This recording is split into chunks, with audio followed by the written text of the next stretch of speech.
Peter, how's it going? What's up, Glenn? I'm getting closer. Getting closer? Yeah, I'm getting so close I can almost smell the goat shit. You got cold feet? Yeah, I just came from outside. I was on an expedition, taking a walk and getting rid of your pain in the neck. No, I was not. The reason I didn't do that for this. That wasn't my reason today, but I just did it just to I don't know, 'cause I'm too much like I'm in an artificial environment for so long. I feel like I need some air. Yeah, I need to get in a natural type of environment at least once in a while. 'Cause if I don't, I'll start I think that's what happened to me. Maybe that was the cause of like me just getting depressed and stuff. 'Cause environment. But yeah, you learn a lot. A lot of things come to mind when you're out there. Yeah. Yeah. Tell me about it. When I was looking at the moon, I was thinking how Neanderthal, that's like probably the first sign of like there's something else more than just this out here. Yeah.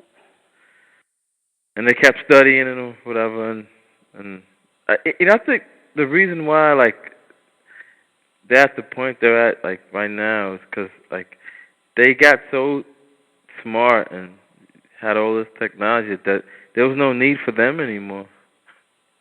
Yeah. They got surpassed by their own smarts. That's good. So they just basically don't exist anymore, and that's why they call them the ghost, the holy G-host, because they're not alive, but they're still here. And they're now medullas. Yeah. Going for a piggyback ride. Yeah. Yeah, in the science fiction things, I've been listening to a lot of like BBC. They put a lot of stuff, man, on the radio, Glenn. Like this, yeah. I couldn't believe that they just put it out there on BBC in Europe over there. They put a lot of things, a lot of stuff.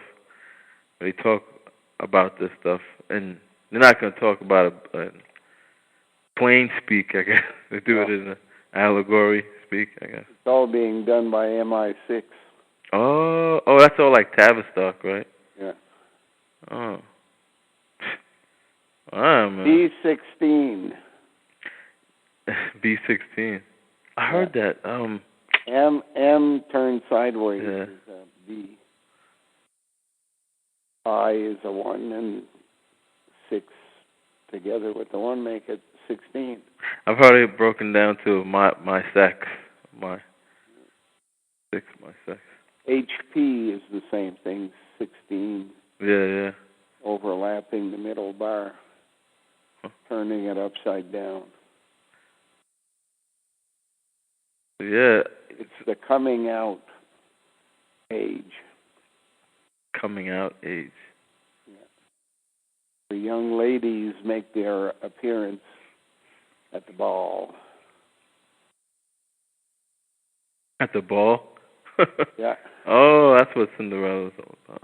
Came out of her rags. Yeah. And the prince comes out of the closet. So what was that? What did that mean? She dropped the shoe. What was all that about?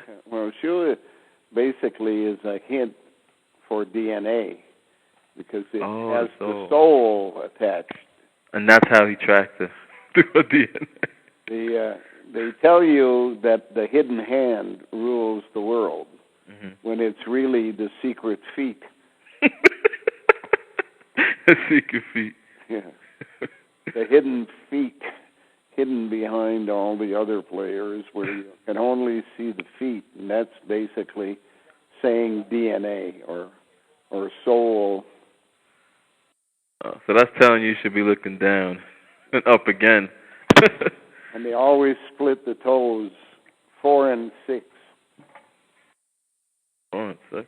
Yeah, 4 toes on one foot, 6 on the other. Why they do that? Well, they're telling you what the target is 10, and it's done through a process of 4 different steps, and it deals with the entire group of people they work with, the cosmetic person, the real boss, the one that has the right to change directions. That's all 1, 2, 3. And then 4 is the one over on the side, and 5 is his spy on the inside, the female weeman, and 6 is the new wisdom.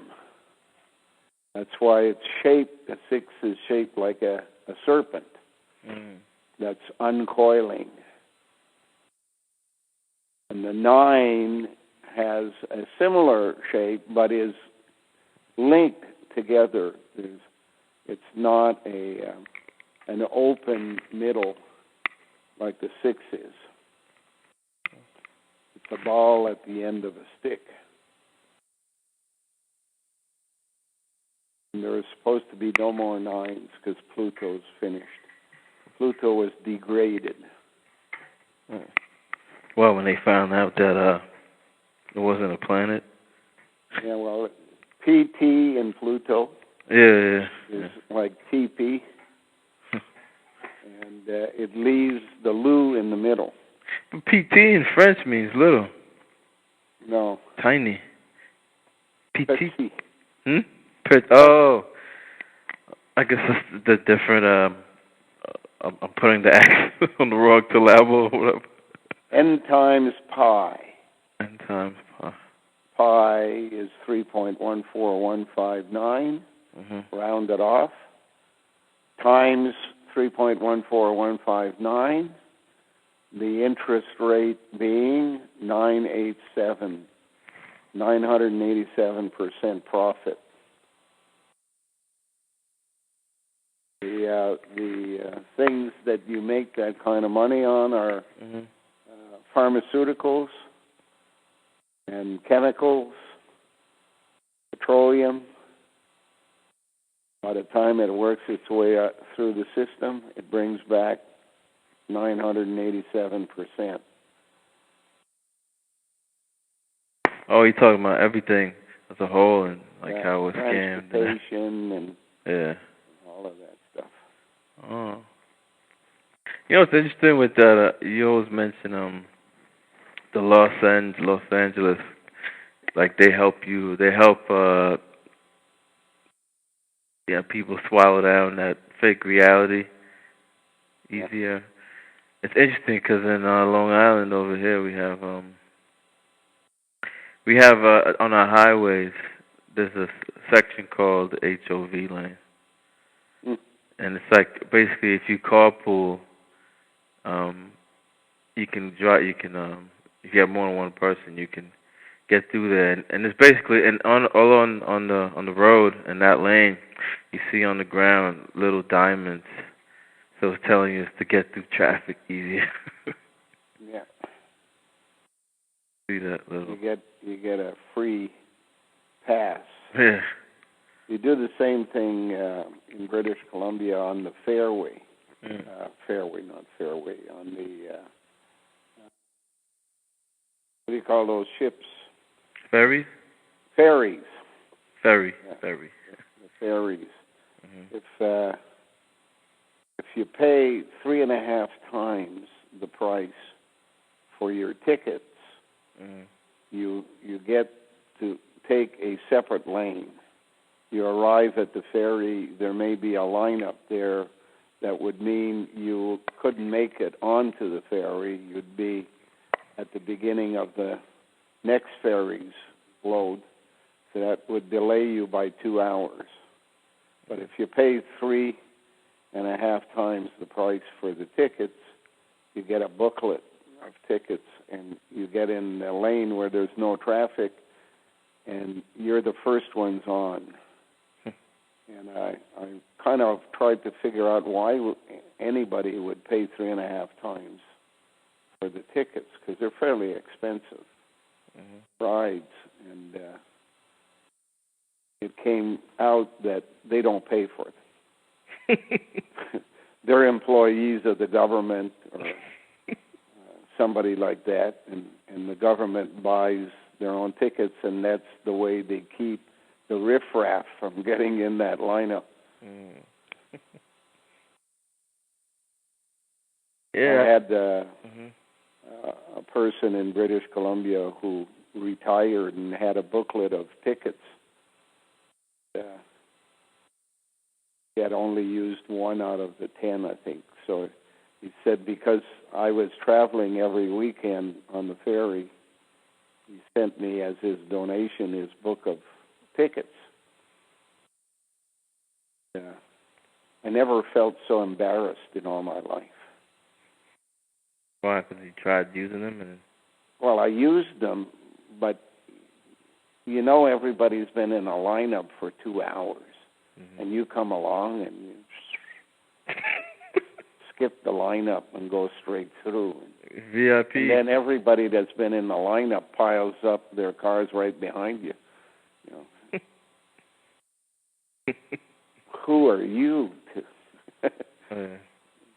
I would have rather been in the lineup.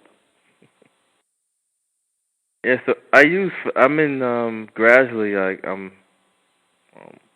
come at like the languaging at different angles, like learning other things, like I've been using more phonetics and French, stuff like that. And I don't know, I guess I'm kind of lucky because I have a familiarity with French, that whole area. Not a complete understanding, but I can always go back and ask my mother what this means or whatever. But I've been noticing like words, like even like English words, like a few, like as you say, put the accent on another syllable or syllable, or like the word fuel, right? All syllables have able Yeah. along for the ride. Yeah. And if you pronounce it differently, it's fool. It's the fool. Everybody believing in gas, and really in reality, you don't even have to use that.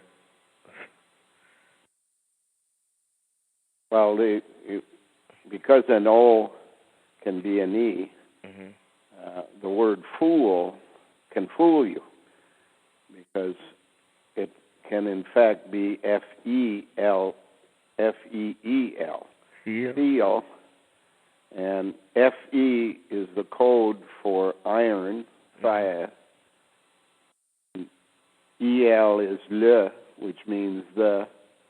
So when they're talking about the fool, they're talking about the iron that basically is the beginning of the word femme in French. Yeah. Feminine. Feminine. And that's it's just another way they have of laughing at women. Yeah.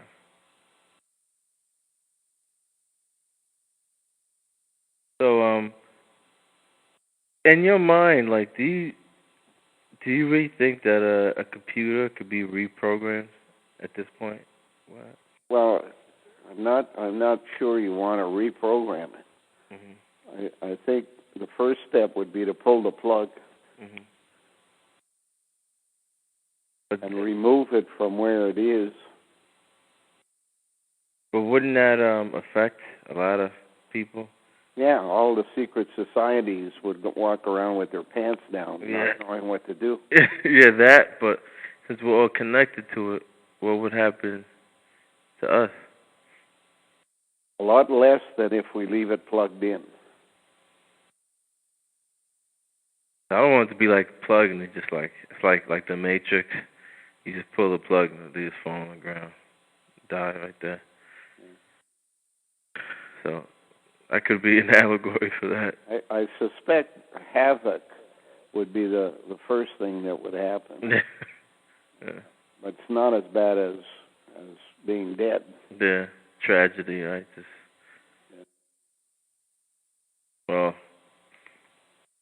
I don't know, because I'm in my mind, I'm imagining people who service the computer.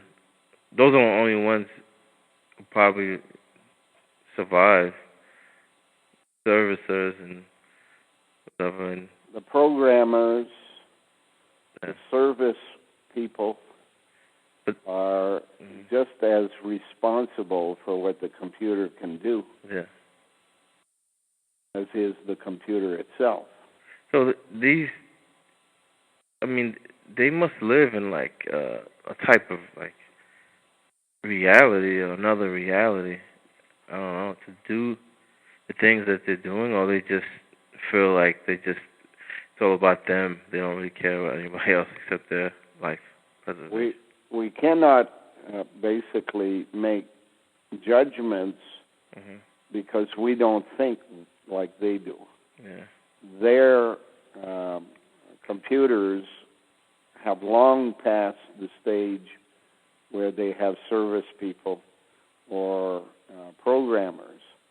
The computers program themselves. The computers seek out problems and repair themselves. So to pull the plug, what if it had like some self-defense mechanism? Oh, it probably does. That's why you cannot go directly and pull the plug.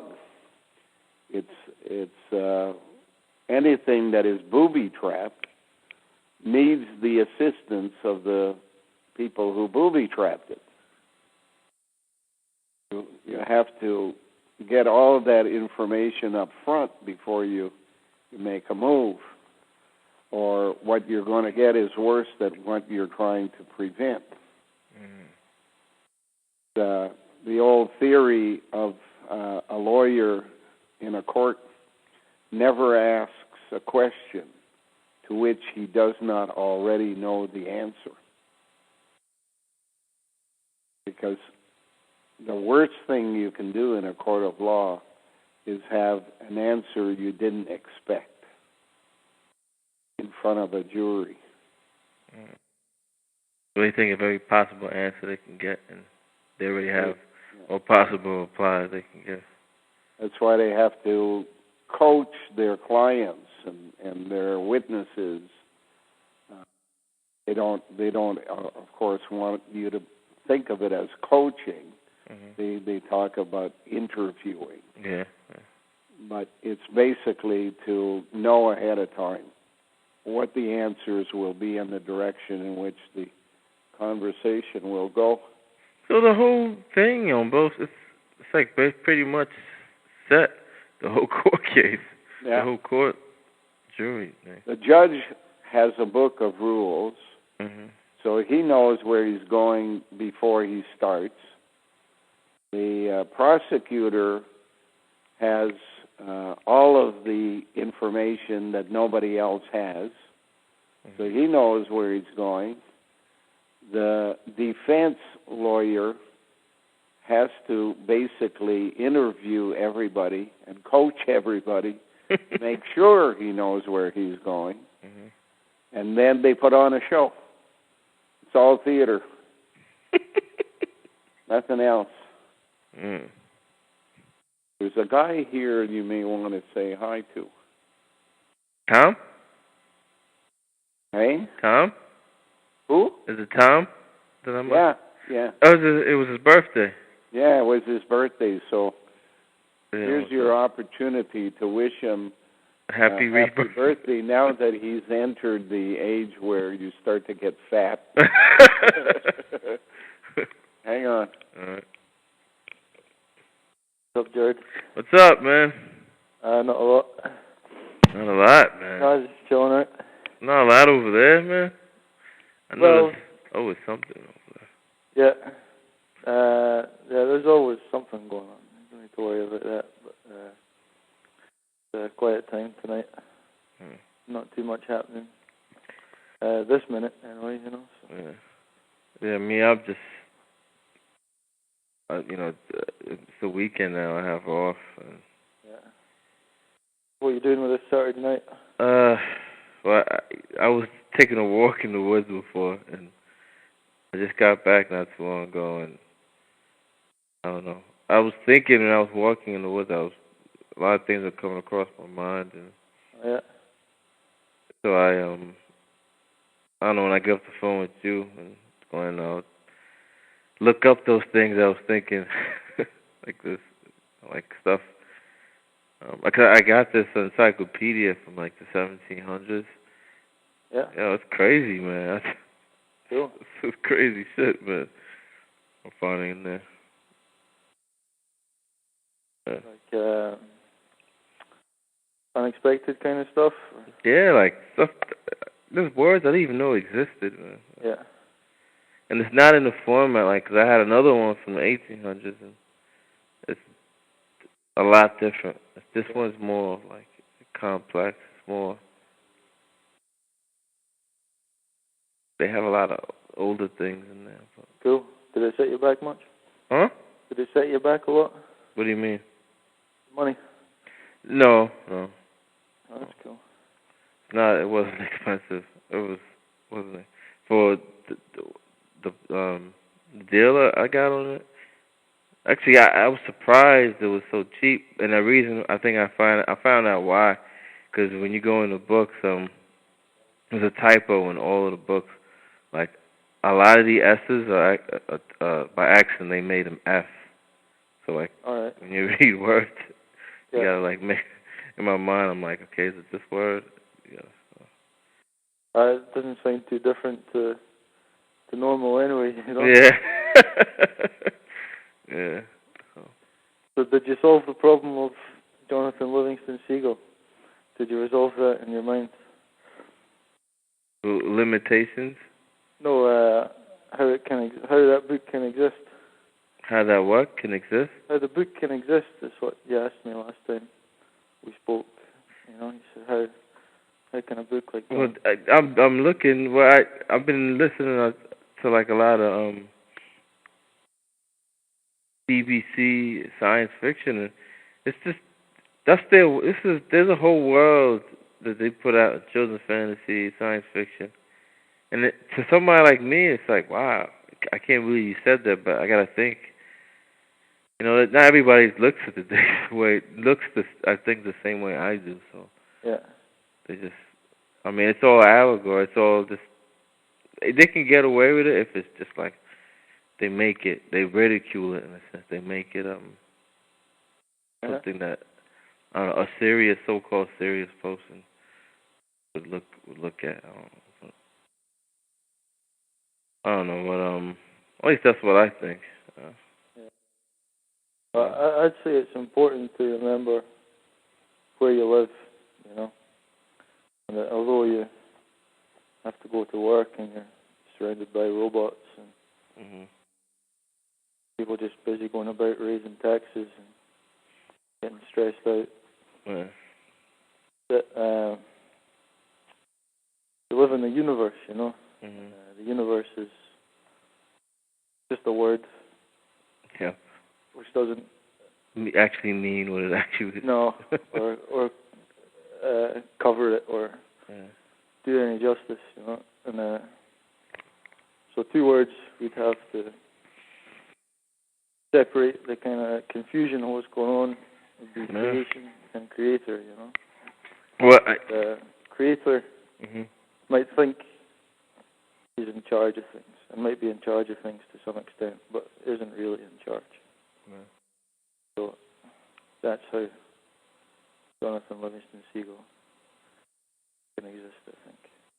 Well, that's what if you noticed this everything, like it's how they control people.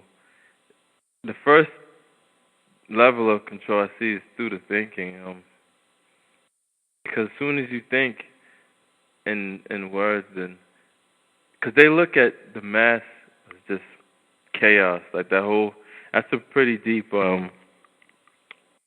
philosophy or the order of chaos. Because when you make a thought out of words, like supposedly you're ordering the chaos that you're seeing around you. And so, if original people, how it was, they thought it was all chaos because it was out of their control. That's what they call chaos. I mean, chaos doesn't have to be a bad thing, you know. No, it can just be, and it's all relative, as you know. It's a relative term. Yeah. They view things as chaos, and they also view the same things. They view as being imperfected, you know, just being nature, which, you know, I would beg to differ that it's not chaos. It's now chaos because of what they've been up to. Yeah. You know, doing things. And to them, that's all order. This is all order. This is how they want it. But. Except it's not. It's short-term kind of look on things. You know, it's like they've messed up the synchronization of life on Earth here. Well, what they're doing, I see like the direction that we're going with going into outer space is actually it wouldn't be a bad thing because that's something that would happen, I think, naturally. Yeah. Because when you look at like I was walking in the woods today and just looking at the moon, staring at and just thinking back like when Neanderthals did all this. This is basically creation's way of saying there's more to this than just, and it's like almost like a hint of that, you know, you can come out here and learn more. You know? Yeah. But I was looking into this guy named Benedict de Spinoza. It's interesting. It's a doctrine that he had. I'll read it. It's like a little paragraph. It says, Spinoism is a doctrine of Spinoza, or atheism and pantheism, proposed after the manner of Spinoza, who was born a Jew at Amsterdam. The great principles of Spinoism is that there is no thing properly and absolutely existing besides matter and the modifications of matter, among which are even comprehended thought, abstract and general ideas, comparisons, relations, combinations of relations, etc. The chief article in Spinoza's system are reducible to these, that there is but one substance in nature, and that this only substance is endued with an infinite number of attributes, among which are extension and cogitation, that all the bodies in the universe are modifications of this substance considered as it is extended, and that all the souls of men are modifications of the same substance considered as cogitative. And this is where he it was probably kind of interesting. He goes that God is necessary and an infinitely perfect being, and is the cause of all things that exist, but not a different being from them, and that there is but one being and one nature, and that this nature produces within itself by an immanent act all those which we call creatures, and that this being is at the same time both agent and patient, efficient, cause, and subject, but he produces nothing but modifications of himself. Yeah. But this guy was around in the 1600s. That's just well-worded piece on basically what you know, a lot of people know. Mm-hmm. Anyone who bothers to think about things to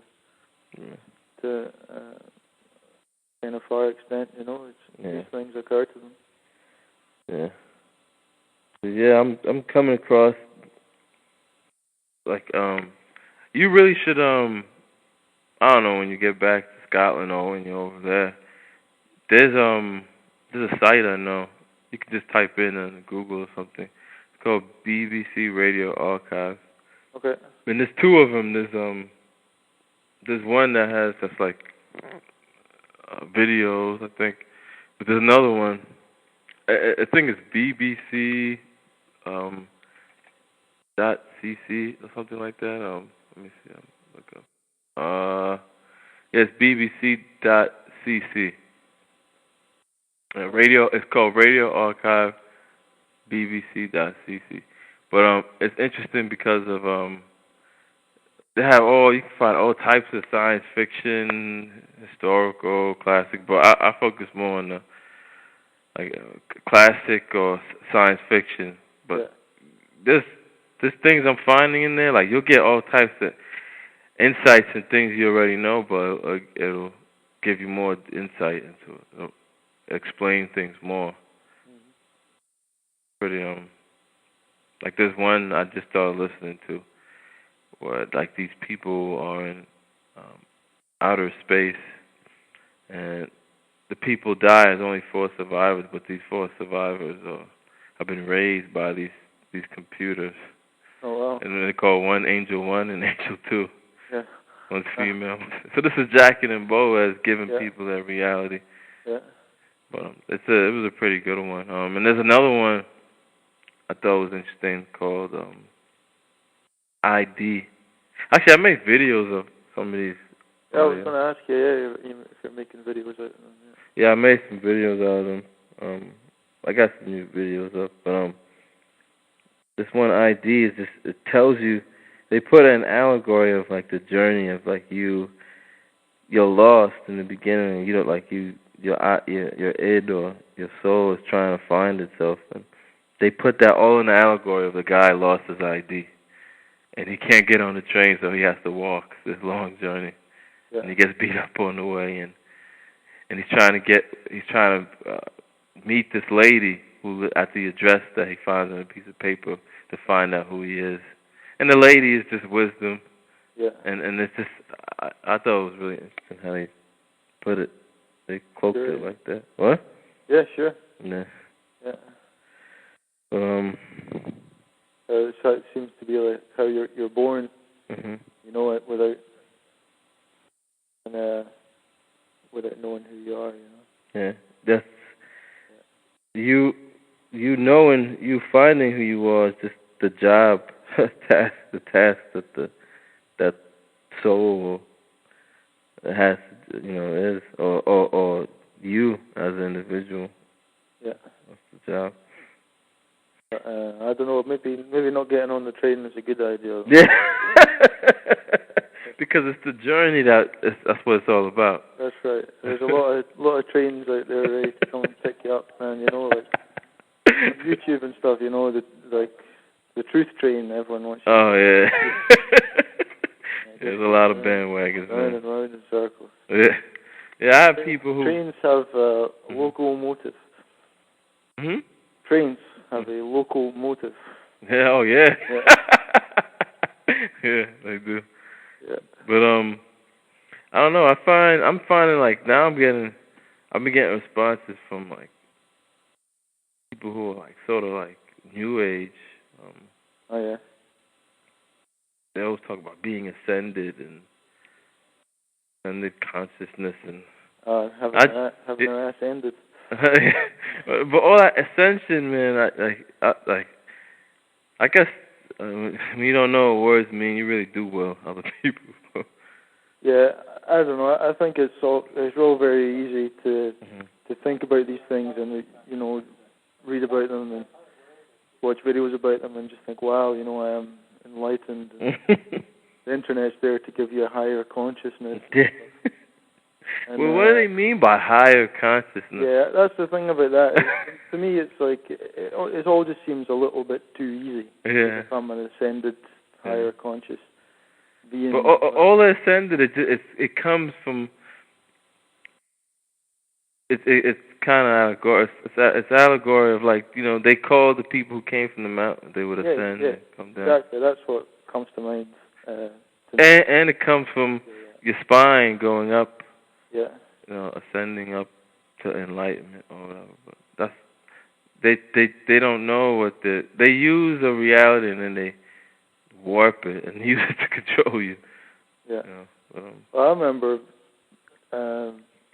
back in the days when I was doing intense YouTube video watching stuff and seeing. I saw one where someone was talking about ascension vaccines, man. Wow. You get your ascension vaccine. Wow. I came across this one lady, telling Dana about it. She was saying she had a lot of stuff. I didn't get to watch really much of her videos, but she was talking about like about ultimate reality and how ultimate reality can be reached through just pure logic. And I was looking at her. She had a shaved head, right? I told Dana. He's like, well, that explains it. She has a shaved head, and that's why she's talking like that. Yeah, exactly. I kind of a really pale skinned kind of girl. Oh no, she was like I think she was Asian. She was Asian. All right. Maybe like from like Thailand or something. I don't know. Yeah. Yeah. There's so much stuff in that just gets alarm bells ringing. Yeah, man. Here it is. I found a video. Ultimate reality and logic and ego. I mean, I didn't get to watch all of this, but really, it's kind of like hard for me to watch a lot of videos, YouTube videos. Like Yeah. I'm not really into it like most people.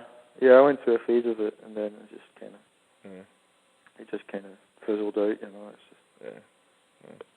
Oh yeah, on the forum I deleted Neo, man, because he said something, man. It just I had it, man. I couldn't take it.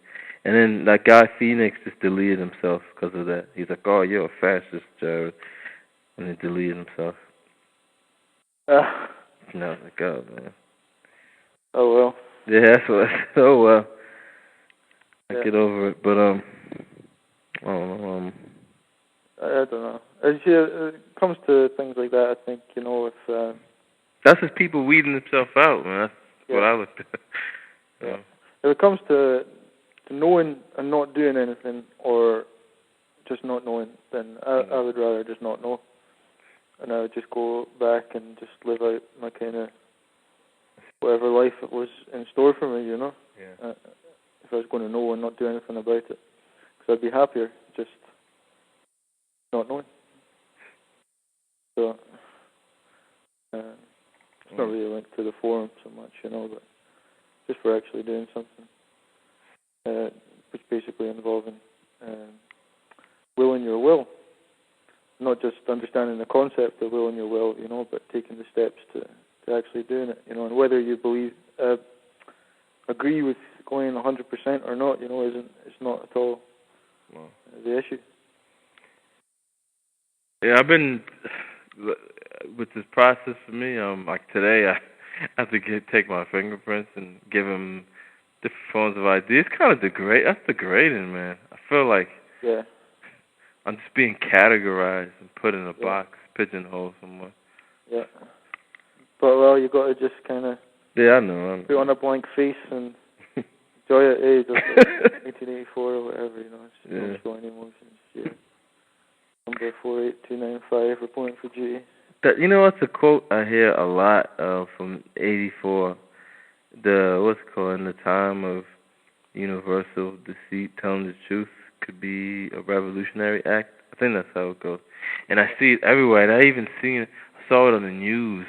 One of the newscasters put it on. I was like, oh wow. And I think about this guy Orwell. He had a role to play. Yeah. And he was just, I guess, everybody. He was supposed to be like the leader of the so-called truth movement. Exactly. Yeah. About the dangers, about what might happen as well. Same with Huxley as well. Yeah. That's something I remember realizing. It's like, right, you don't have to worry about a brave new world happening anymore. That's the good news, But the bad news is it's already happened. Yeah, man. They always keep you like, oh, it's gonna happen. It's gonna happen. It's all part of the ruse. Yeah. It's a good trick, Orwell's got the name as well, like a lot of these guys out on the UFO contactee thing and movement out there on videos and stuff. They got Stuart Swerdlow. Oh yeah. Someone's putting it onto him. Yeah. I've heard video. Alex Collier. Oh, that's another one. They got all these names that are linked to the underground. And George Orwell, or yeah, that's a word I've been coming across. Like, it's a really interesting word. Like, I see it in everything. Like, or. Yeah. It's when you look it up, then you'll find some. Yeah. That's my mother's maiden name as well. Oh, really? Yeah. You know what's the name? I thought it was only French, but I know I have an Irish kid who said it's an Irish last name. It's my mother's main name. It's Fontaine. Fontaine. Yeah. Oh, like Johnny Fontaine. Yeah. Godfather. Yeah. I don't know, man. I gotta break down with that name. Maybe I could follow just from the names. I can track down. Well, you got the Nazis and saints. Yeah. Names in there, but everyone's got something to do with that. Everyone's name implicates them in some way. Yeah, that's being part of this, And I had someone put it to me that because of that, they just don't buy it. It's like basically, I think they're suggesting that does that mean that every single person is an insider? It's like no, it doesn't. It just means that we're all robots. That's why you all run on a program. Basically. Yeah, that's why everyone's name implicates them in the plan. Because we're all robots. And you know what? Like I was thinking today, like with the Neanderthals. You were speaking with them? No. I was thinking about the Neanderthals, and I kind of like they like basically like punished themselves because I was just saying with Glenn, like they're not around anymore. Like they were so smart and they had all this technology and all this that they had no use. There was no use for them anymore. Yeah. Because that's what I remember Dana saying something like that. That as they invented like tools for food, like the teeth became smaller and over time they just became so feeble that having people serving them and it's like little fat slobs on the couch. And you can't. It reminds me in the Prophet as well. It talks about forget the whole passage, but it talks about the ugly things that don't like themselves and hide away in the darkest crevices and stuff. That sounds like a Neanderthal to me. Yeah, there's one story I found. I think it was from Odyssey Clark. I've been uploading all those talks on the forum, all those science fiction. But there's this guy. They put it in the scenario where this guy is possessed or whatever. But it's a little man living in his head, living. He's just like a piggyback on him. He well, he does. They actually call it the parasite, and he's just a man that how they explain him was how they explained. It's how Neanderthal is this guy who just knows so much, and it's almost like he takes pleasure in a sense of watching what you'll do and how you react, and so it's interesting.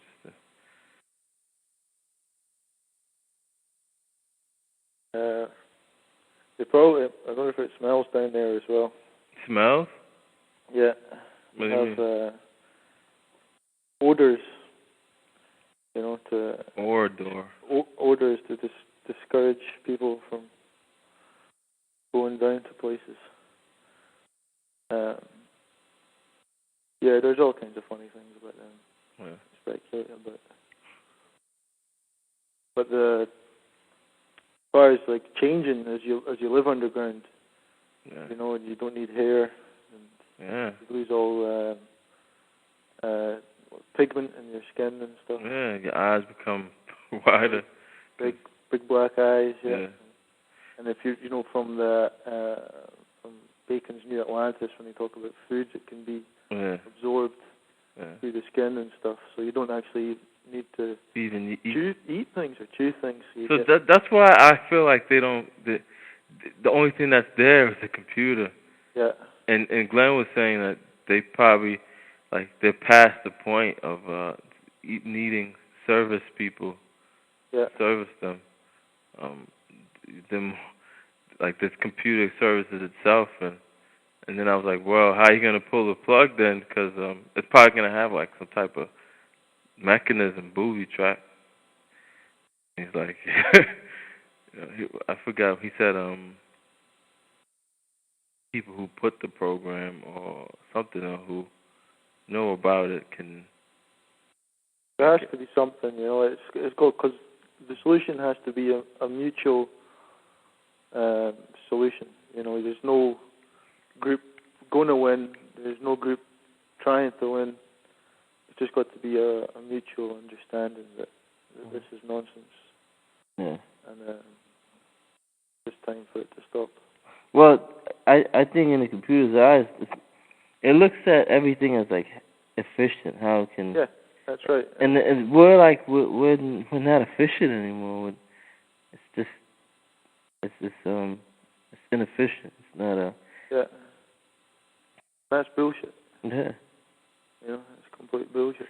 And then I think about like how they thought, the way they thought about things, but their thinking process is different. Like I think we get part of our thinking process from them, but their thinking process is different. First of all, they don't speak in words, and they're a different type of species, different environment. So I think they think differently, a lot differently. Yeah. Like how we research and stuff like that, and read, and that's how we learn and stuff. But I think they learn totally how they do it. Yeah, well, when you think about people being the salt of the earth, and thinking down, becoming basalt. Yeah. Think if the basalt, basically, if everything's DNA, like an island, it's DNA, land, everything basically, some kind of structure, DNA, then does basalt contain memories then as well in the DNA, memories of everything that's ever lived? And can they then extract that knowledge from basalt? Yeah, Glen mentioned that to me. Yeah. Like, So when you try to think about how they think and stuff, you can pretty be sure of one thing: it's well beyond what we can even try and imagine. I think. And think of how the computer thinks. A good example how they show you in a movie called The Watchmen. Yeah. It's like with superheroes, but it's like more modern. It's not like your average superhero movie, but they have this one character who's like a blue guy, and he's disconnected from humanity. So the only link he has to humanity was this lady, and the way he thought was he could think simultaneously the past and the future, and see the past and the future all at one time. And that's how I feel like the computer might think. Like it's already has the future planned in its head, and it's already planned. I'd say it basically can operate on a level beyond the third dimension. That's what they call a supreme being, like this perfect being, they say, but it's how I'm talking about this computer. So I think that's why there's so much emphasis on 4 as well, and 4D, 4D's fourth dimension, 4-phase Tao, and if fourth dimensional time space or whatever is different to our 3-dimensional one, then and if you can then time more like the blue guy you were talking about, and then again that would be foresight as well, Yeah. That's exactly. I think that maybe that intuition, that foresight that people have is like a link to that. Because I'm pretty sure that we're kind of shut off from kind of splendors of life, Yeah, well, we think in like time, the concept of I learned that like, time is just a concept. It's just something, concept of the psyche. Yeah. It's it's almost a hindrance. Like it's how we look at it. Yeah. Yeah. It's not us. It's not our time. So we can't look at things in their entirety. We look at things as like Jonathan Livingston Seagull. It's like we're just limitations on everything. Yeah. That's what they're good at, is limiting everything. Exactly. Yeah. Exactly. Like, that's why most people look at words, as being means to help you better explain things to people. Yeah. I don't know if it would occur to them that they do the exact opposite. Yeah. How many times have you sat down with someone and tried to explain something to them and thought, man, if I could just find the words, like, but there's no put words. my hand on you and like just take you through a series of visions in my head, and you'd know exactly what I'm talking about without me. Well, that's struggling to find the words and failing to get the point across. But that's what telepathy, I think, is. I think it's real. Like telepathy is not. It's not a communication with people where we're communicating with words. It's more of like, what the like. Even I think what the definition of thought is. The definition we're given. I think that might be incorrect too, of what it really is. Yeah. A thought is a real thought.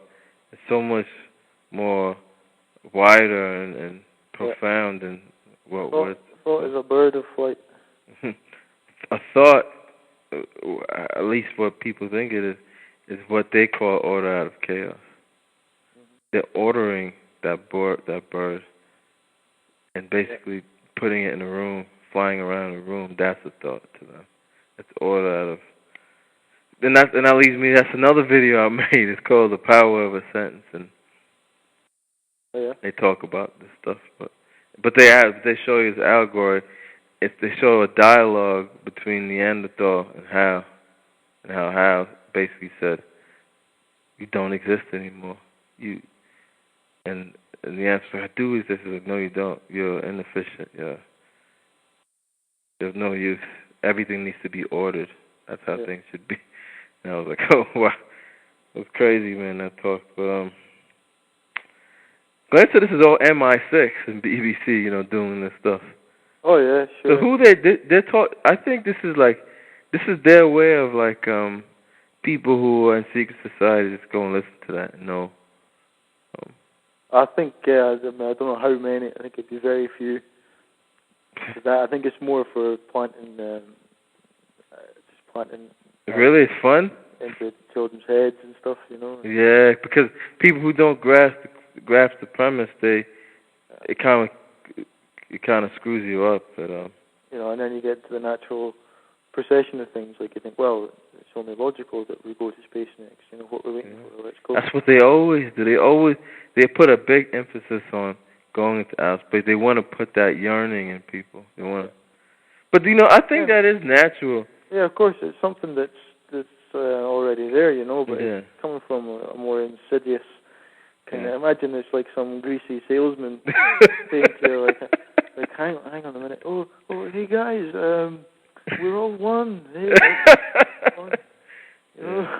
But the whole thing with the one, like I understand, like they're really when they say that. When I first learned about this one thing, was with Alan White. He said, okay, we're just losing our individuality. In a sense, that's true. And it's when they say we're all one, they're saying it's all body parts into this one thing. But really, they're trying to mirror almost the universe. That's it, exactly. Exactly. It's because it is the many within one. A big wholeness. Or something, That's Glen calls it the singularity. Yeah. Yeah. That's it. That's exactly it. That's why they have the teams. But they it's interesting too. They hypothesize on 11s and 12s, and because like in Harry Potter they show that They show that in a lot of science fiction. They show these like sea people who just live underwater and Sea people, yeah. And that's in another science fiction audio. It's interesting because this one, that it was like a post-apocalyptic future where these people are like religious fanatics and they live in this town, and this town's like closed off from the outside world. And in this town, like people who are born deformed or different, they kick out because that's not the will of God. They're not made in the image of God. They're cursed and mutants. And they have this whole thing like they kill off people. They call it tribulations, and the people who live outside, they're the ones who look different. They call it the fringes. People who live in the fringes. And this child who's growing up and he finds out that he's different later on through life, and he's a telepathic, they call it, and he can link to other people. And then he gets found out, and then he runs, he leaves, and they meet with these, they connect mentally with these sea people. And it was interesting what these sea people said to them. Like they're like, oh, those people are inadequate. They live on the superstitions, and we are the new people. We're the new people. And the thing that she was saying, I was like, and I thought about, this is the future that they have prepared, because a guy on the forum mentioned to me, he said, well, those religious people could be Amish, and that makes a lot of sense. That the scenario they set up was like a future scenario where Amish people would be living. They would see all this chaos in the world and be like, and basically keep to themselves and live in their own world. Then they would just be killed off, because that's what happened in the thing, in that story. So that's crazy how they just can put that there, man. But you know, who'd believe it, or who'd have the information to join the dots? You know, and who would believe it? Nobody. Most people. No one. But I think the people who are even acting in these roles, I have a feeling like they know something. Or it could just be another role. Is that how they look at it? It depends on how kind of mind frame they in touch or out of touch a person is. Really just with life, you know. Yeah. I think anyone kind of in touch with themselves, or knows how to just sort of have a calm moment and isn't just running about like a headless chicken. Get the feeling that there's something up, you know. Definitely. So I wouldn't be surprised if there were people who you know. Yeah. Well, I get surprised when I meet people. Like I talked to another guy. I see him at the gym, and I've hung out with him a couple times. He's asking questions about, because he's like he felt like he was at a crossroads in his life, that he sees how, like, he just felt like the direction he was going in school, that he just going to a totally controlled life. Just everything set out for him. He's like, I don't want that, but he's like, I wouldn't mind just having basic, just surviving, you know, whatever. That's all he really cares about. But and then I try to explain to him some things, you know. No, I actually gave him like Alan Watt DVD that I had. Yeah. And he said it was good, some stuff. But I told him, you know, don't follow this guy, because he's not telling you the whole story either. So. Yeah, it's a funny one that because you think, well, because I know for me it was like an essential part of the process for me. Yeah. But then I don't know. I feel like I kind of have reservations getting someone onto it, you know, because I tried listening to one of his things the other night there. It lasted about, music played and he started talking, and then you can't take it anymore. About elite families and stuff. I had to turn it off. You know? That's what it is, because it's like you were taken out of a maze and then they put you right back in there and say, hey. Yeah. you can't handle it anymore because you know there's something more. Yeah, But that's how the human mind works. Yeah, I'm grateful to him for all the things I learned from him, you know, and but I just can't. It's like a stage I'm past, and I don't know how I would begin someone. I'm not sure if I would begin someone with. Well, no, I told him, hey, just take it, because he's a guy who just doesn't believe everything he hears. Like even things that I say, you know, it sounds outrageous. Yeah. The stuff that I say, but he is the conclusion he comes to.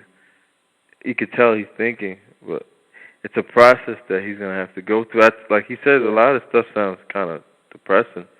I was like, hey man, you haven't seen nothing yet, but like when I say things about hair and stuff, and, you know, I could tell he doesn't take that seriously because he hasn't experienced it and hasn't. I guess it's probably because you could tell that world is crazy how they can make you. The most serious things is really not looked at as serious. Yeah. Yeah. That's when you get down to you think too much and blah blah blah. Well, he told me he thinks a lot, but he had a breakdown one time. He told me years ago where he just broke down. I don't know how I don't know. I think just from life, from things that were going on, and I think that happens when you don't have explanations for things like. Yeah, and you struggle to see a point. I'm sure there's something you've kind of been through. Yeah. Not wondering what the hell is the point. So you find out, and then you think, well, hey, good. It's like it's uplifting for me finding out all this stuff. Yeah. Not depressing at all. It's like, all right, finally, okay. I think it's part of the personality. Yeah. Like people look at Glenn and say, how do you sleep at night? Knowing that stuff, but I don't know. It's because you're on a quest to know, and you're more likely to not sleep when you don't know. Yeah, exactly. People, it's just too much for people. It's like I think it's part of the training. Laugh or cry situation, Jared. Yeah. So if you got the strength to keep going, the kind of mental strength to not let everything overwhelm you. Yeah. So it's needed.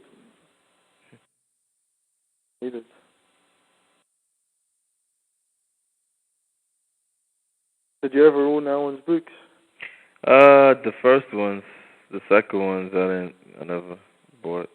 You try giving them them because they were really good, I thought. Yeah, they're good. I read over the stuff that he was saying. I actually read a page.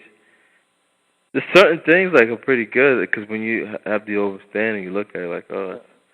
But some things he says it's just he's going nowhere with this like when he talked about rah underlining stuff like that. I thought it wasn't going anywhere. He probably just had that drummed into his head so much from going to Gordonston or wherever, because they'll be playing rugby up there probably. And they'll go rah rah rah rugby rah. So I don't know. One of these days, I don't know. Actually, no, I don't have any. I was thinking maybe one day I'll just call him, and but he'll probably just hang up on me. I don't know. You get him drunk. Go up to the butler.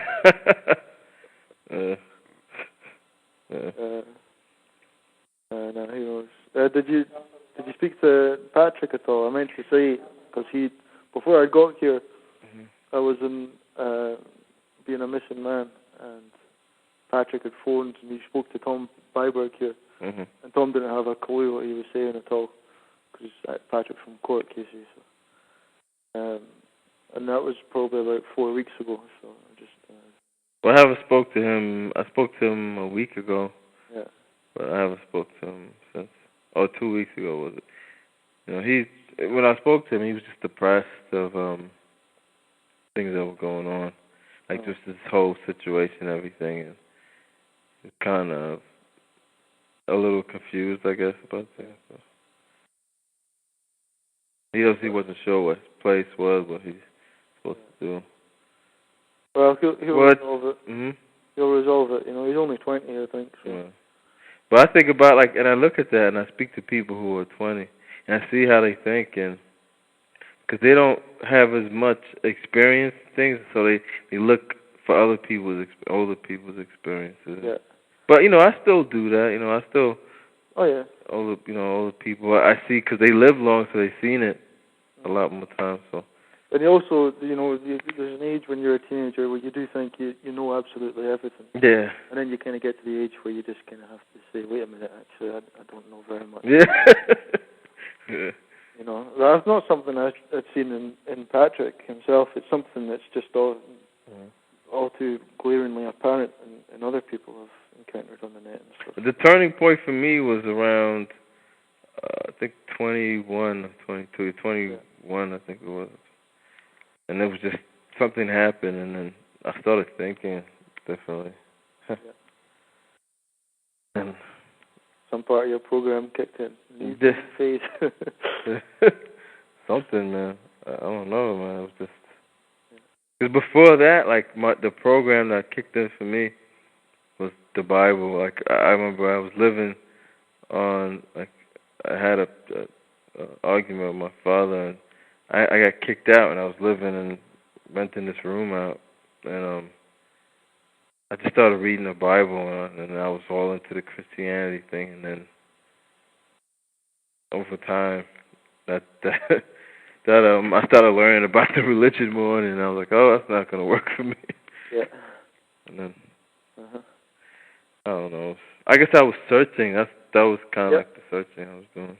And all of it is what makes you who you are today, you know? Yeah. Good times, bad times, you know? What makes you who you are. It's what did Michael do to piss you off? Michael McNeil. What's his face? Neil. Oh, Neil. You know, that's the only... You don't know his... Yeah, I know his name was Mike, yeah. I didn't know his last name, though. Yeah, just thinking it's the only way he could get people to answer any of his questions on the internet, on the forum, is to pretend to be someone else. Yeah. No one wants to talk to you when you're being arrogant. I go to college, and no one here has got an adequate brain enough for me. No one wants to speak to you. They just get whatever, I don't know. But then you put it up a question, there's Michael at the end, people will talk to you. Yeah. Yeah, man. What he said something like, what was it? Because they were guys. They made a blog, and they were making fun of, it was Governor and Maverick. They would make fun of Maverick, like oh man, look what Maverick's doing. Because Maverick does things like that. Like I seen him on the Outlaw Farm. He's like, yes, I'm a schizoid. I say things, and he basically admitted all that stuff about my Neanderthal past. He admitted that it was like bullshit. Yeah. And then he's like, I'm a schizoid. And then people, make fun of him. And I was like, why do you people care, man? Just let him be him. Let him be. That's what he wants to do, man. Just let him. He's not bothering me doing it. But and Neil was like, what are you, an idiot? And then I was just like, I just said, you know what? And then he said something else, and I just deleted him. I said, you know what, man? I'm tired of this shit. Man, you're pissed off. And it's like, oh man, it's a load off my back, man. It's so much better. Yeah. Just get out your American city, go and do something, go and grow up something. Yeah, man. Come back when you got some actual life experience. Yeah, and he show any kind of respect for anyone. Yeah, he does it, and it's funny because I saw him on Outlaw. Dana sent me something on Outlaw, and he's doing the same thing as other people on the forum over there. I was like, yeah, just do that over there, because and it's interesting. You see guys like Prentice, right? This is a year later now. Prentice, he's like, after all the stuff with Alan Watt, and he's like, he goes right back to listening to that show every day now, and jeez. So Dana was telling me, he goes, it's like pressing pause and coming back to it and pressing play again. Yeah, Did it learn? just on a loop, you can't. Yeah, and that's part of his program. Like they can't they like run around in loops, kind of thinking. It's Yeah, like man. Was he not? Did he have a picture up on your forum? Like his profile picture was that mask from the film V for Victory or V for Vendetta? Oh, that's somebody else. That's that's Preston. Oh yeah. Prentice is another guy. He was on another forum I was on, but Preston, he's just. I think I saw him slagging you off on your YouTube. Yeah, that's what it was. And then going back to an amazing discovery that the Rockefellers, yeah, Hitler or something. Meanwhile, in other more important developments, yeah, Henry Ford gave money to the Nazis or something. That's what he's stuck in, man. He's been saying that stuff for like. It's been like a year ago. I was talking about that stuff over a year ago, and still talking about it today. Like it's. Yeah, well. But that's. But all I know is like I think someone like that will just be happy then, but I'm not sure. I think they're happy in that mindset. Yeah. But I'm just not sure how happy I could be being forced to listen to Alan Watt for the rest of my life. I don't know what would be worse, the toss-up between that or having to go to the Scottish Tournament of Hearts for the rest of my life. Well, some people they're happy in that type of it's just some people they love routine. They love part of the slaves and stuff mentality. They love the routine. Yeah.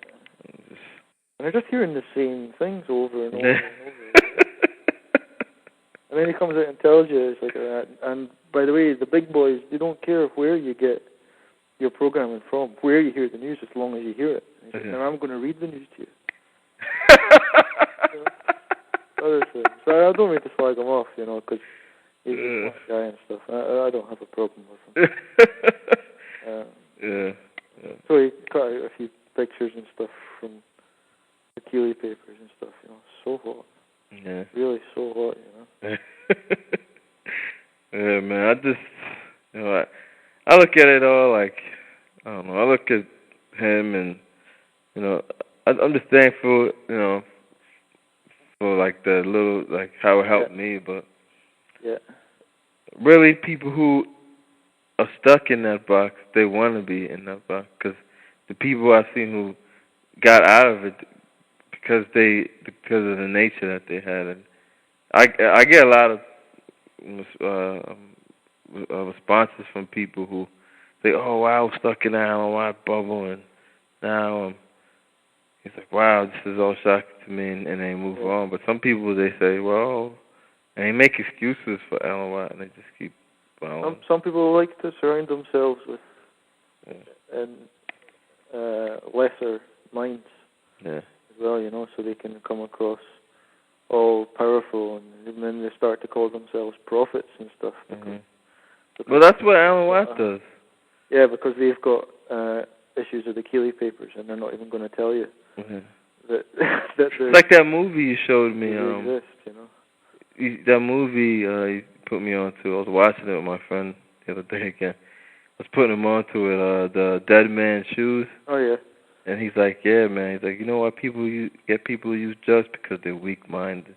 They want them to use drugs so they can control them. Yeah. Yeah, that's a good example. That guy, Sonny, yeah, man, that's a good film. Yeah. I liked it because it was something I could relate to. Because the actors in it weren't they weren't like all glamour and glitz. It was like people that I know. I could come across. Yeah. Wasn't because I know people who are like that around here, like into the drugs, and they want to be somebody, but they want to be one of the big boys. Whatever. They listen to too much rappers talking about what they look like and what they're rapping about, what they rap about, and stuff like that. Even the rap world is shocking. Like I was on YouTube and I seen a video about like some rapper punched another rapper, and the whole community is talking about it. They have it on radio, like, oh, he punched this guy in his face, and and I'm like, wow, this is their reality. Like, people actually care that another rapper punched another rapper. It's like wrestling or something. Yeah. But that's pretty simple propaganda how they do, and a lot of them when you see them when you see like when the one side talks to the other side and how it's all orchestrated, it's like they're all just in a stage. Yeah. And they're all just playing this game. It's pretty and that's what they did with Biggie and Tupac. They took that and they took it to the extreme. They said, okay, make it. They made it Western, East Coast. And Tupac said that, like, this is the media doing all of this. Yeah. Didn't you see? But they used his nature against him, like they always do. Yeah. They used the fact that he'll bug out, flip out, and then they release it in a different type of context. Yeah. My favorite rapper was always Kool Keith. Yeah, Kool Keith. It's just funny, man. Talk about, he wasn't talking about 40s and blunts. Well, it became more. When you even just go back with music in the 1600s, where they came with classical in like Germany and France, this is where I think it was invented, or I don't know the word invented, but came to the public, classical, and it was more. They had a lot more rules. It was more like just this. What's the word? It was more, I guess, reserved, and over time, and it became with that sound that they make. It became more expression. More expression was in the music, and then it's to the point today where you have people they're running out of, they're just yelling at you. Yeah, someone's trying to shouting at you. They're just yelling and cursing at you and telling you. And then they just have to like take a sample off of some song that actually was all right and chuck that in it, and they just change the words a bit. I know a girl who listens. She's like really into hardcore. She's like, and I'm listening to her. I've heard it before. I'm like, this is. She's like, yeah, I fall asleep to it. Hardcore, what, like techno? Or? No, like it's like where they just go and they just grindcore and stuff. Yeah, man, like a guy. What are they saying, man? I don't know. I think he's on the toilet and constipated. Yeah, but I don't know. But different people like it. But me personally, I just couldn't. Nah. They're just like, what the hell are they? But that's all part of this generation. Yeah, it's all to make them like so different from the last generation. Yeah. Totally. And it all comes from the Basques. Yeah. So even like it's like Cypress Hill and stuff. I remember listening to Cypress Hill when I was young. In the car with my mum and stuff. She's like, "You do know, Tommy, that they live in mansions in Beverly Hills." They do all this kind of stuff. I was like, oh yeah, I know. Yeah, when you look at guys like, you gotta look at all of them, like all of the jobs that they had. Like Ice Cube, his name Ice Cube. His job was to basically establish gangster music, and he set that trend, and him and the whole NWO and what was it, NW? No, it was NWA. NWA. Oh, it was NWH. Did you ever see that film, Niggas with Hats? Guy's got all the pagers on his windshield and stuff. You gotta watch. You gotta see the movie. It's called CB4. Oh yeah, man. It's like, hey yo, you could be. You sure you want to be CB4? Like, you could be ice pick, ice coffee. Ice is real hot right now. No ice, man, dick. We're CB4. He was like, do you disrespect women? He's like, any chance we get, he's like, do you curse? Yes, every chance we get. And he's like, all right, we have a deal, man. Curse and grab your genitalia. Yeah, man. That was a cool Chris Rock, man, when he comes on the stage and he's doing this kind of dance, like, that film is, I think I had that on video, and I think I wore it out and watched it. Yeah, it was a funny movie. But before that, I used to watch Menace to Society. Oh, yeah. I used to watch that. I used to watch a bit of that every day and, like, get a new line. Mm-hmm. And I had like a Snoop Dogg "Murder Was the Case" T-shirt and stuff, and like white guy in Scotland walking around my village, started like sagging my pants down and stuff. Yeah, man, I did that whole thing too, man. I remember when, like, over here in New York, it was like there was a time where like West Coast music was like really big. Snoop Dogg was really big over here. Yeah. But then I look at him now, and it's like I look at him like they just use him, man. Like, oh, totally. Like, that's so fucked up, man. Just use a person like that they use you to sell out your own race, but like they just, I guess because they can't. I don't think he could think that far ahead, man. Maybe that's man. They use on people. Yeah, I suppose instant gratification and stuff, and like getting all the. Yeah, but after a while, that stuff becomes meaningless, though. Yeah. It has to, man. Like, that's how I am, like, with things. Like, if I get tired of something, like, in the beginning, I'll probably like it, but if I get tired, like, it just doesn't mean anything. That's how it was for, like, buying clothes and stuff. After, like, when I used to have, like, a lot more money than I have now, after a while, it was meaningless to me. It was just... Yeah. I was like, yo, this doesn't make me. It's just... Yeah, I wanted to be a gangster, but not like a gangster. Smart then, but like, I wanted to be a gangster when I was sometime in my 20s, and my twin sister had been telling me for most of my life that I should watch the Godfather films, and eventually did, and it just had such an effect on me. I was like, right, I want to be a gangster. Started buying like smooth clothes, smoking big stogies and stuff. I kind of just couldn't really afford it, and I thought, you know what, I don't think I'm actually meant to be a gangster. Yeah, I see, like, the whole thing with the gangster, man. Like, what they do, man, they just make him look so, like, appealing. Yeah. So, like, always the bad guy in the movies.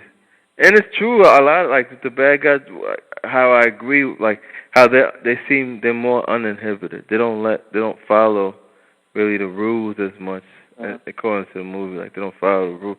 And that's how really everybody should be, don't follow the rules that are laid out for you. But they make it look so appealing. But when you see them in real life, it's not like that, man. It's more like, I mean, they get everything that they want, like, as far as material-wise, but at the price of, like, the higher the risk for, like, your freedom in life, the more money you'll get. Yeah, I mean, you get it back home as well, like in Edinburgh and Glasgow more so, I think. There are, like, crime families and stuff. But I'm going to stop talking now in case I get a bullet in the head. Yeah, man. But it's rough, man. But I can picture, like say, like, Ireland, like, how those gangs are there, like, this, because this one movie, I'm sure they didn't give, like, a correct representation of the IRA. Like, these guys were, like, they had, like, people all over the streets, soldiers and generals everywhere. It was basically like, it was a gang, but they went all the way up to the government because, they were instituted by the system, I guess, Definitely, man. It's all in the name Ireland. Yeah. Ire. And then they had other groups, in there. Like, they always show, like, these groups, like, in movies. Like, a lot of movies that sell to, like, these movies are, like, espionage, spies, and MI6, FBI, CIA. All these people, and they always show them, like, the guy's really trying to solve the crime and whatever. But they never show, like, in reality, that's just, like, one guy, like, that's just one level. He doesn't... He's probably idealistic, but that's not... Yeah, and then someone will sort him out. Either the guy thinks he's working for, or someone will. If he starts to make any progress, I suppose he'll get taken out by his own guys or supposedly the other guys or whatever. I've never been in Ireland, and I can't really talk about what it's like over there. Apart from I can guarantee that it's absolutely mental. Yeah, I've heard it was chaos there, man. Yeah, I think, in some bits, there was someone who was killed last year, I think, on the final day of the soccer season. I'm just used to seeing soccer because they got the whole Celtic and Rangers thing back home. We've got one Catholic team and one Protestant team. Yeah, it's still doing that, like different religion. Yeah, Wow. it's religion. It's real. Football's like religion to people. One supporter of another team got like killed, like on the last day of the season when the other team won or something. Ran outside his house and he got like, beaten to death.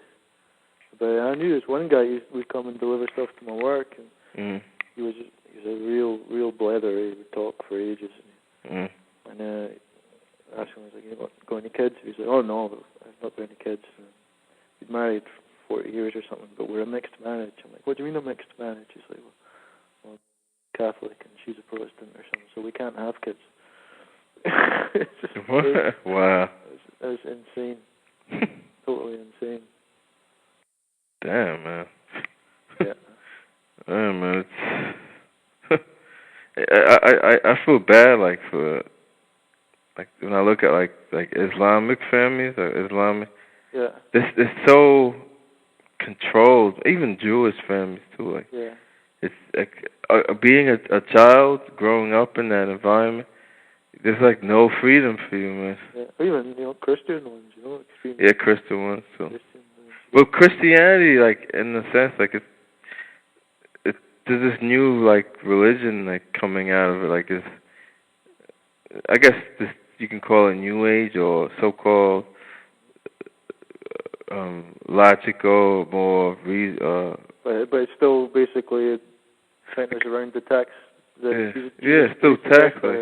Because it's not the Christianity you see today. Like only certain sects, certain areas are still as strict as they actually used to be in the Middle Ages, but they're not like that anymore. They're more open to things, I guess. But it's just becoming kind of evident, not all the way, but like it's just bending to be whatever they need to be in order to survive and exist and maintain maximum possible control. But it's not pushed because but it's like merged with like what the supposed science is today. It's merged with that, but like it's another like it's a more sophisticated mind control than it was back then. Back then it was just people burn you alive and shit. People are getting more sophisticated minds as well. Yeah. So they need to step it up. And it's not hard for them, they've got these computers that, like you say, they perhaps even can like dip into a time where their future does exist, I don't know, it's possible. I don't know how they operate exactly, but I do know it's time to stop all this crap, Jared, so we're waiting for you to get up here and do your bit. Yeah, that said, my energy is needed up there. I'll be contributing. I said I'm getting closer and closer, man. I can smell the goat shit from already, man. I'll be there soon, man. But I think Dana said he might drive me up there. Yeah, cool.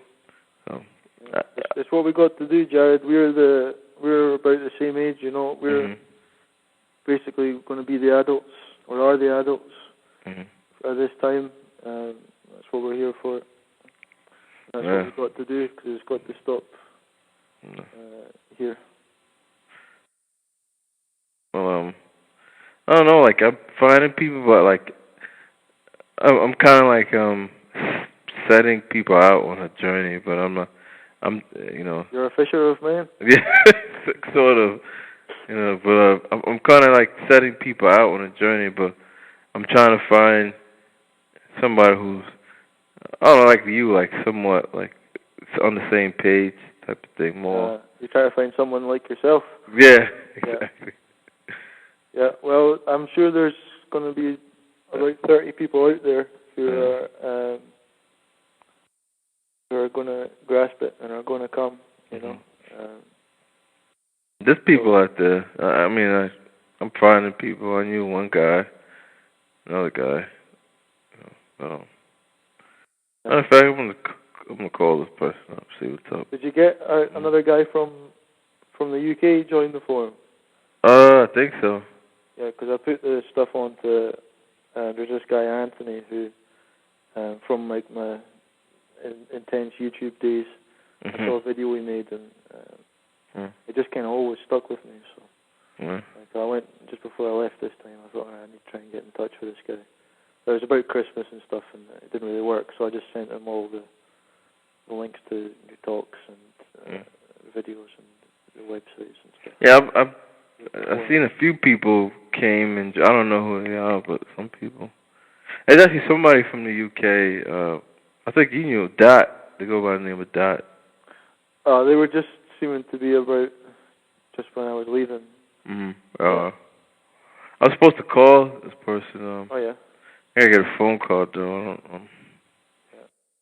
I haven't had it. And they can get them to call you if they want to speak to you, no?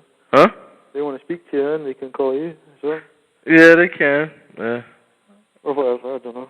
I'm usually eager, but this person doesn't have the funds. They said that it's been long. Oh, not got a Skype? I don't think they do. I never asked them. I'll ask them, but this is I mean, it's like only $2, $5 a phone call. Oh, that's all right. Not too bad. I mean, I'm not calling from my house. I really can't because I can't afford that shit. But. Yeah. Well, I don't know. Happy birthday. Thanks. Belated birthday, rebirthday. Happy many returns. Yeah. Yeah. I don't know. Okay, Jared. Well, I'll let you go, I guess. Yeah. Did you want to speak to Glen again at all? Or? Yeah, I gotta ask him a question. One question. Okay, Jared. Right, take it easy, man. All right, you too, man. See ya.